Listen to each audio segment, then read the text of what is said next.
while ago, I did a review on the Beholder camera gimbal for GoPro cameras, and now today I have its bigger brother. This is the Beholder MS1. Now everything you're about to see was shot on a GH4 camera, a 14mm pancake lens, and the Beholder MS1.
So everything you just saw was basically with a camera that had no internal stabilization, a lens that had no stabilization, and there was no post stabilization added to bring you the most accurate footage I could with this gimbal. So it comes with a very nice carrying case, its own base plate, an offset plate, a USB LED light, micro USB cable, and a battery holder with 3 batteries.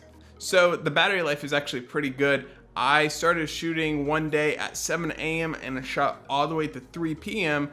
and the batteries never died on me. They were still good. So they say that you get 3 hours of constant usage with the camera gimbal. So I would say that's probably pretty accurate. Wouldn't surprise me even if it was a little bit more, but you aim about 3 hours. So if you're doing like a really long day, you might need another set of batteries, but these batteries, to get like another set of like 3, it costs like 10 or 15 bucks. So mounting and balancing this camera gimbal was pretty quick and pretty easy and pretty painless. Now it might take you a few minutes the first time you do it, but after you get it balanced once, there's a really quick little tip is mark the holes that you actually use. That way when you come back later, you can just balance it really quickly like that. So they say that this camera gimbal can hold up to 1.9 pounds. So that's going to be cameras like the Sony A7S, the GH4 from Panasonic, and the Blackmagic Pocket Cinema camera. There's also some other cameras that I don't know off the top of my head, so I will try to leave a list of all the cameras that I know that are supported down in the description below, so make sure you go check that out. Also, when I was using like the heavier camera out of all the 3, which is the GH4, which is what I'm filming on right now, that's why I'm pointing at you, but I had to use a 14mm pancake lens or like the 7mm pancake lens, there was another pancake lens. So it had to be a very small lens. The handle might look a little big at first, but it's really easy actually to hold. And in fact, my wife, who has smaller hands than me, was able to hold it just fine. So there's a 1/4" thread on the bottom of the camera gimbal that allows you to do some really cool fake jib shots by mounting it on a tripod or a monopod. One of my favorite shots you can do with this camera gimbal is actually with a slider. You slide it and then use the joystick on the ball holder MS1 to keep the subject in the middle of your shot. Great for someone who's a one-man operator. So when I first saw the joystick on the front, I thought it was stupid.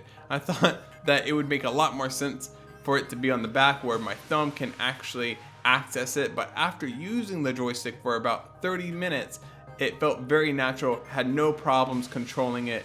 And then I was also able to see why putting it where the thumb is would be a horrible decision, because your thumb actually holds a large majority of the weight. In fact, you can just take and flip it around and try it. Look how much open space there is. This is a lot harder to hold. It feels like it's going to slip out of my hand because now I have no pressure on this backside, right?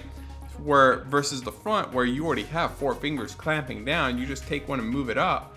You still have 3 fingers clamping down. It feels a lot more solid. This thing is not going to slip out or fall. So it's actually a really good design choice.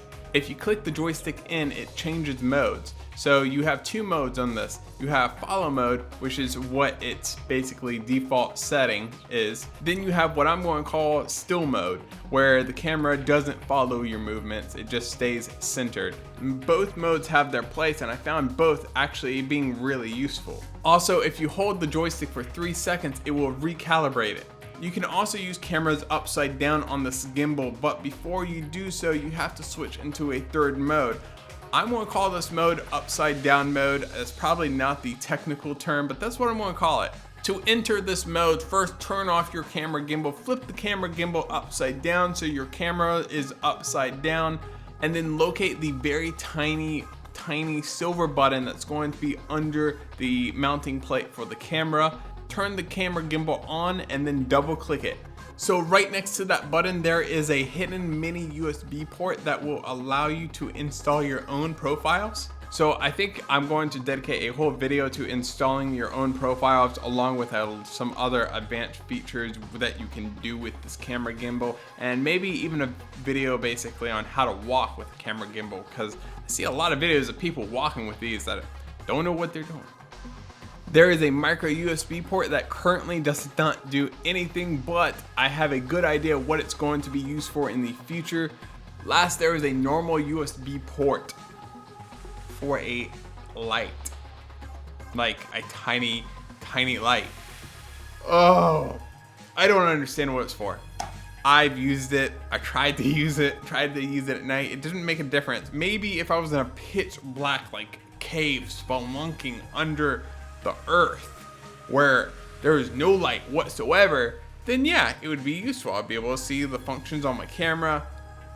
Yeah, I might even be able to see where I'm going. But unless you're in complete just pitch black darkness, I don't see why it's useful. But that's just my opinion. But it's there, it's included, you don't have to use it. But just thought it was kind of interesting thing to include. Anyways, this is a great camera gimbal. I will leave a link down in the description below to where you can pick one up yourself. I was really impressed with this. This blew all my expectations away for what I thought a one-handed camera gimbal could actually do. And this is coming from a guy who's used a Ronin, which is a big two-handed gimbal, and I've also used an Movi M5. And what you get out of this package for like a less than a quarter of the price of the Movi M5 is like phenomenal. I mean, this thing retails for I think like under 500 bucks, y'all. Under 500, like that's insane for this. So if you have the money and you're interested, I would say go pick one up. You will not regret it. If you have to choose between this and a Steadicam or a glide cam is like 300 or 400 bucks. Or maybe that's what they used to be. If they're still that price, that or this. It's not on yet. There it is. that or this. I mean, it's kind of like a no-brainer, and you can take this anywhere with you. You can take this camping.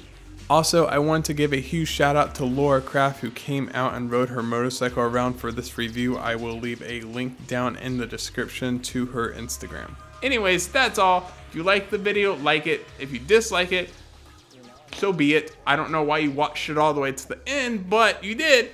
And yeah, make sure you're subscribed. Peace.